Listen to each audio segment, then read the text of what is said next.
Midnight, ano bang pwede nating ma-expect na mangyayari dito? Sasabihin ko sana, medyo malaki ang lalo kapag ang pangalan mo ay Super Freaks. Let's see kung kakabet ang mga Abyssal Arrows o baka yung mga kable ni Fanny ang kumabet. It's game number 3. Punta na tayo sa ating mga casters. Yung MPL Season 15 na meron tayong team na nahirapan na pumasok ng playoffs sa 3 years bago nakabalik. Ngayon nakakakita na tayo ng mga heroes na hindi natin na normally nakikita. So for Onyx Philippines dito and the Aurora, maganda na nakakakita tayo ng variation.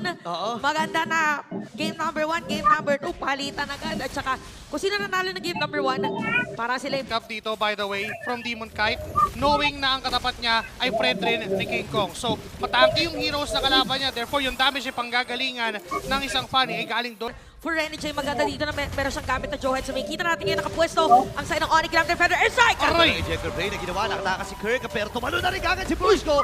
Grabe naman yun, parang pupunta si Demon Kite, pero bumalik din kagad. Pero ito na! Nababa ng buhay ni Super Prince. Ay, nabuhat! Pero nabuhat din! Patay si Brusco! Same with the Super Prince. At nakabawi din talaga dito ang Aurora. Namatay na rin kagad. Uy, buhay pa si Renny J! Makikiaman pa nga ata. Hinahabol pa. Tumambling! Maniac! Para kay Pero sobrang laki nung significance nung 0.0 difference na yun. Pero look, at Demon Kite once more getting against the members of Onyx Philippines. Now, Brusco, kumuha ng isa. Pero tumama yung pana, Abyssal Arrow, and Edward ay namatay. Pero may bawi din! Nagagawin dito ang Aurora. Demon Kite! At nakadalawa na ka. Grabe naman talaga. Grabe naman talaga. Nako, alam ko malaki ang epekto ng pagkawala dito ni Kera. Ito na nga atake epekto. Aurora ngayon ay pumasok na. Si Kirk ang pinupuruhan na dito. Renny J. Andito na yung Tunelesco. Nakakuha na si Yue.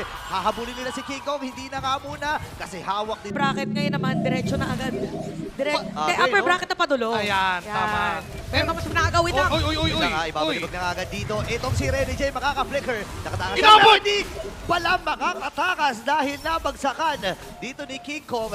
Pero Tunelesco na si Dito. Si Renny J wala. Pero parang pipilit yata na Aurora na mag-contest. Kalahat nila ni Buhay ng Lord. Habang Super Prince na makakatama dito ng araw. Okay, si Domi nga, nandun na sa gilid, hindi na mag-isaman force, pero naibalik siya ni Brusco. Masakit na rin yung damage mula dito kay Kirk. Natama yung Abyssal Arrow. At si Yue mamamatay, ngayon may nakabawi din. Demon Kite! Isa! Domi Kite, kailangan din lumayo. Hawak pa rin ni Lord ha. Wala dito si Yue at si Edward. Arrow! At yung Abyssal Arrow tumama na naman. Unstoppable force, pero hindi nila mapipigilan si Kabuhat Kiko pa! para kunin yung Lord. Mamamatay pa rin nata dito itong si Kiko. Pero habulin ni Demon Kite. Pero Tunakap! tatama ba yung Tony? Hindi na nga at nakaligtas pa rin si Demon Kite. Grabe! Yesterday ay talagang very macro-heavy for this one. Pero ito yung purple buff, pinag-aagawan at alam natin kung gaano ka-importante yan. May set-up play yata! Ako na set naman, ito mag-examine force. Natama ba Jay yung down. Hindi. Pero sa likuran, si Demon Kite, hindi nila namanaya. Napatay kagad dito si Kera. May si Bruce, kailangan matras, sumama yung Abyssal Arrow.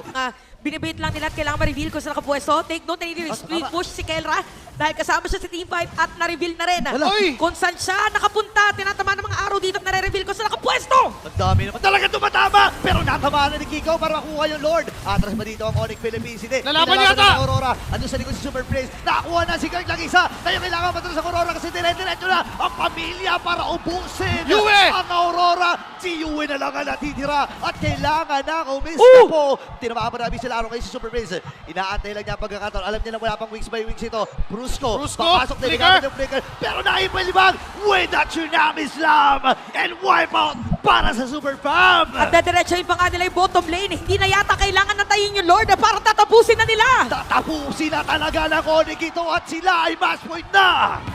Match point for Onyx Philippines.